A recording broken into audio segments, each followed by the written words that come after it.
जी कहते हैं कि सभी प्राणी मुझ में हैं किंतु मैं उनमें नहीं हूं, तथा दूसरे श्लोक में वासुदेव सर्वमिति, अर्थात सब कुछ वासुदेव ही है, कृपया मार्गदर्शन करें। इसीलिए भजन की आवश्यकता है, भगवान की वाणी के रहस्य को समझना।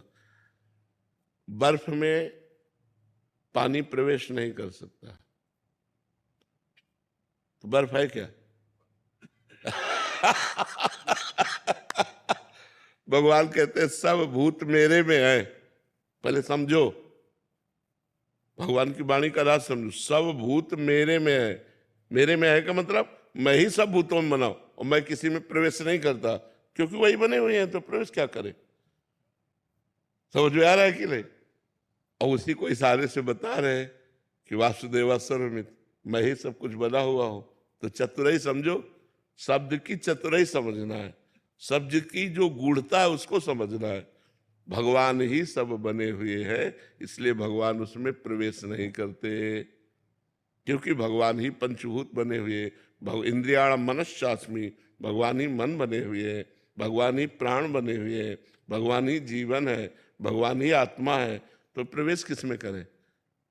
दूसरा कोई हो तो उसमें प्रवेश करें, वही जब बने हुए हैं तो उसमें प्रवेश क्या करें? जैसे हम कह दें कि पानी बर्फ में प्रवेश नहीं करता, तो है क्या वो बर्फ? पानी ही तो है ना। ऐसे ही भगवान ही सब रूपों में है, इसलिए वो किसमें प्रवेश करे? क्योंकि पहले से वो विद्यमान है उनमें। समझ आ रही बात? भजन करोगे तब समझ में आएगी। नहीं समझ में आई बात तुम्हारी? है भगवान ही सब भूतों के रूप में है। जब सृष्टि नहीं थी तब कौन था? भगवान थे। जब सृष्टि नहीं रहेगी तो कौन रहेगा? तो बीच में कौन है? भगवान ही तो है सब रूपों में। तो अब वो प्रवेश करे तो किस में करे? अपने आप में प्रवेश करना है, तो वो तो उस विराजमान है। इसीलिए कह रहे मैं किसी भूतों में प्रवेश नहीं करता, क्योंकि मैं ही भूत बना हूं, पंचभूत मैं ही बना हुआ हूं, वही बने हुए। शास्त्रों का स्वाध्याय करो और भजन करो, तो बुद्धि का विकास होगा और उसमें ज्ञान होगा, तब ये बातें समझ पाओगे। अजीत जी, देवरिया।